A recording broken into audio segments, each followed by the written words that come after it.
మనకి విజనరీ, అలాగే మనకి బిల్డర్ మన ముఖ్యమంత్రి వర్యులు నారా చంద్రబాబు నాయుడు గారికి, అలాగే యువగల రథసారథి, నేటి యువతరానికి స్ఫూర్తినిస్తూ ఆయన గురించి ఎన్నో మాటలు మనం అందరం విన్నాం, రేపు భవిష్యత్తులో కూడా వింటాం. అన్నిటికంటే ఆయన తాలూకా వ్యక్తిత్వం ఒక్క మాటలో చెప్పాలనంటే, ఆయన మంగళగిరిలో ఓడిపోయిన తర్వాత ఎంతోమంది ఎన్నో సలహాలు ఇచ్చారు. మీరు ఎక్కడైనా కొంచెం సామాన్యమైన తెలుగుదేశం పార్టీకి అనుకూలంగా ఉండే కాన్స్టిట్యున్సీ తీసుకోండి ఒకే ఒక్క మాట చెప్పాడు, ఎక్కడ ఓడిపోయాను అక్కడే గెలిచి చూపిస్తారు, ఎన్నిసార్లు అయినా సరే ఇక్కడే పోటీ చేస్తున్నారు. అలాంటిది ఈరోజు పోటీ చేసి రాష్ట్రంలోనే అత్యధికమైనటువంటి మెజారిటీతో ఈరోజు గెలుపు సాధించినటువంటి మన యువ నాయకుడు నారా లోకేష్ గారు, అలాగే మంత్రివర్యులు, మరొక డైనమిక్ మినిస్టర్ మన అందరికీ కూడా ఎంతో స్ఫూర్తినిచ్చే విధంగా ఇండస్ట్రీస్ని, ఇన్వెస్ట్మెంట్స్ని ఈరోజు ముందుకు నడిపిస్తున్నటువంటి టీజీ భరత్ గారు, ఈ కార్యక్రమంలో పార్టిసిపేట్ చేస్తున్నటువంటి ఎన్ఆర్ఐ తెలుగు కమ్యూనిటీ ప్రతి ఒక్కరికి, కేవలం స్విట్జర్లాండ్ జ్యూరికే కాకుండా యూరోప్ నలుమూలల నుంచి కూడా మన అభిమాన నాయకుడు ఇక్కడికి వస్తున్నారనంటే మనం స్వాగతం పలకాలి, ఆయనకి కలవాలని నలుమూలల నుంచి వచ్చేసినటువంటి ప్రతి ఒక్కరికి మరొకసారి మనస్ఫూర్తిగా నా హృదయపూర్వకమైనటువంటి నమస్కారాలు తెలియజేసుకుంటున్నాను. మీకు చంద్రబాబు నాయుడు గారిని చూసిన తర్వాత మీ అందరికీ ఎంత ఆనందంగా ఉందో నాకు ప్రత్యేకంగా మిమ్మల్ని అందరినీ చూసిన తర్వాత మరింత ఆనందం కలుగుతుంది. తెలుగువారు ఇంతమంది ఇక్కడ అందరూ కూడా ఉన్నారా? అంత సామాన్యమైనటువంటి విషయం కాదు. మన సొంత రాష్ట్రాన్ని వదిలేసి మనకి ఎన్నో కష్టాలను ఎదుర్కొని కుటుంబాన్ని దూరం పెట్టుకొని అక్కడికి వెళ్ళిన తర్వాత భాష తెలియకపోయినా, వాతావరణం పడకపోయినా, మరి ఎన్నో కష్టాలు అనుభవించి ఈరోజు మీకంటూ ఒక ప్రత్యేకమైనటువంటి స్థానం, ఒక గౌరవం, ఒక భవిష్యత్తు సంపాదించుకున్నారనంటే నిజంగా మీ అందరి ఆ యొక్క కెపాసిటీకి, కేపబిలిటీ, కమిట్మెంట్ కూడా మరొకసారి ఈ వేదిక ద్వారా మన తెలుగు కమ్యూనిటీ అందరూ కూడా ఇది సాధించుకొని ఇక్కడ ఉంటున్నటువంటి ప్రతి ఒక్కరికి నా తాలూకా అభినందనలు మిమ్మల్ని అందరినీ కూడా చూసి తెలియజేసుకుంటున్నాను. మరి ఈరోజు తెలుగువారి గురించి చెప్పాలనంటే మన ఎవరికంటే తక్కువ కాదు. ఆవకాయ అయినా, ఐటీ అయినా, గోదావరి అయినా, గ్లోబలైజేషన్ అయినా, అలాగే గోంగూర అయినా, ఆంటర్ప్రినర్ అయినా తెలుగువారు సాధించలేనిది ఏది కూడా లేదు. అదే చంద్రబాబు నాయుడు గారు కూడా ఎప్పుడు కూడా మాట్లాడుతూ ఉంటారు. అది నిరూపించారు కూడా. ప్రపంచంలో ఎక్కడికి వెళ్ళినా సరే తెలుగువారు, భారతీయులు ఎలాగో కనబడతారో ఆ భారతీయుల్లో ఖచ్చితంగా తెలుగువారు ఉంటారు. ఎందుకనంటే వాళ్ళందరికీ కూడా కలుపుకొని వెళ్ళేటటువంటి తత్వం ఉంది, కష్టపడే తత్వం ఉంది, లాయల్టీ ఒకటి ఉంటుంది, అలాగే ఇన్నోవేటివ్నెస్, ఆంటర్ప్రినోరియల్ స్కిల్స్ అన్నీ కూడా ఉంటాయి. కాబట్టి ఎక్కడ ఏ ఛాలెంజ్ వచ్చినా సరే ఆ ఛాలెంజ్ని వెతుక్కుంటూ అది ఒక అవకాశంగా మార్చుకొని ముందుకు వచ్చేటటువంటిది మన తెలుగు కమ్యూనిటీ. అటువంటి కమ్యూనిటీ ఈరోజు ఒక విషయం చెప్పాలనంటే, ఎన్డీఏ ప్రభుత్వం మనం ఆంధ్రప్రదేశ్ రాష్ట్రంలో చూసాం. 5 సంవత్సరాలు కూడా ఎన్నో కష్టాలు మనం అనుభవిస్తే ఒక రకంగా తెలుగు వారందరూ కూడా రెస్పాన్సిబిలిటీ తీసుకున్నారు.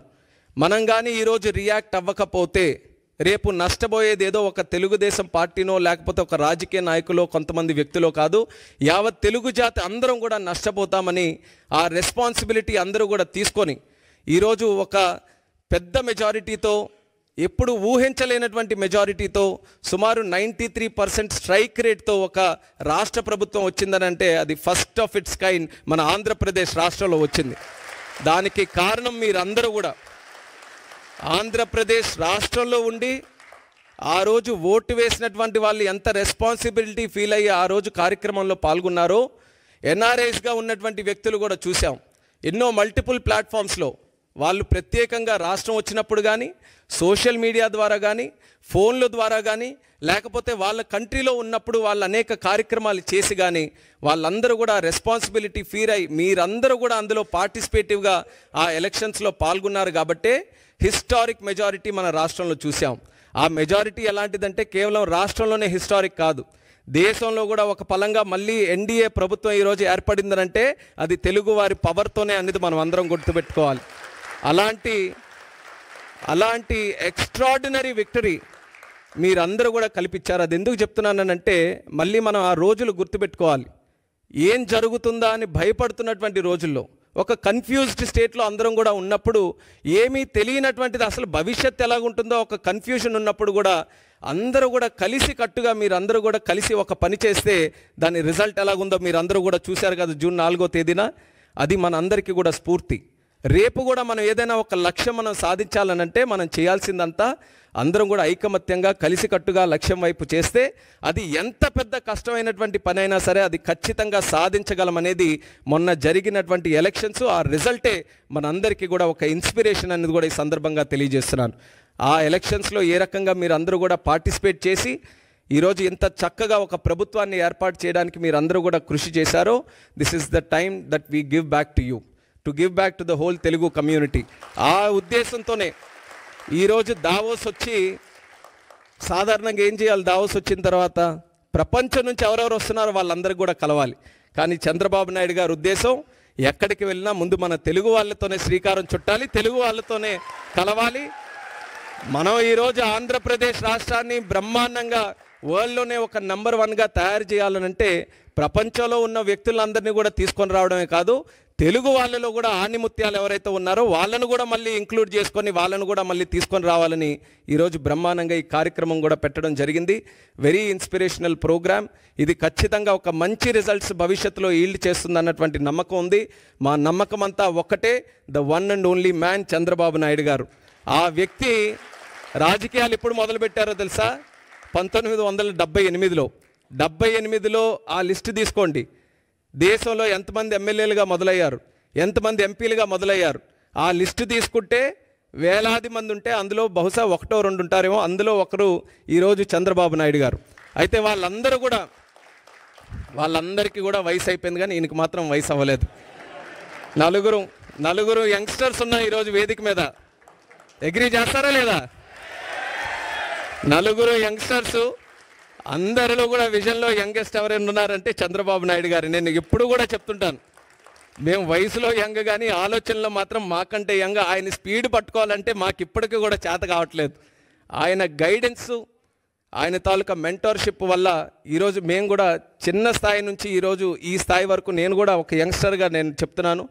నాన్నగారు చనిపోయిన తర్వాత ఒక కుటుంబ పెద్దల ఆయన దగ్గర చేర్చుకొని ఈరోజు 3వసారి కూడా ఎంపీ గెలవడానికి ఒక మంచి మెంటర్షిప్తో మాలాంటి నాయకుల్ని మళ్ళీ పార్టీలో తయారు చేస్తూ ఈరోజు రాష్ట్రానికి అందిస్తున్నారంటే అది ఆయన తాలూకా దూరదృష్టికి, ఆయనకి ఈ జాతి మీద ఉన్నటువంటి కమిట్మెంట్కి అది ఒక చిత్తశుద్ధి అనేది కూడా ఈ సందర్భంగా తెలియజేస్తున్నాను.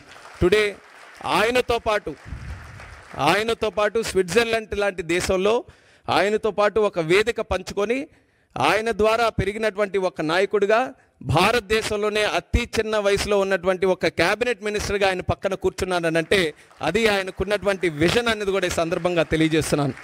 ఆ విజన్ ఈరోజు నేను ఏ రకంగా అయితే ఆయన నమ్మి ఆయన తాలూకు ఆలోచనలకు అనుగుణంగా ముందుకు నడిచానో మీ అందరికీ కూడా అదే తెలియజేసుకుంటున్నాను. ఆయన ఆలోచనలు కానీ మీరు స్వీకరించి ఆయన ఏ మాటలైతే మన కోసం చెప్తున్నారో అవి అంగీకరిస్తూ దాని వైపు మనం అడుగులు వేస్తే మీరు కూడా ఎక్స్ట్రాడినరీ రిజల్ట్స్ మీరు అందరూ కూడా మీ తాలూకా ప్రొఫెషన్లో మీ జీవితంలో ఖచ్చితంగా సాధిస్తారు. మనకందరికీ కూడా ఇటువంటి నాయకుడు ఉండడం మనం చేసుకున్నటువంటి అదృష్టం.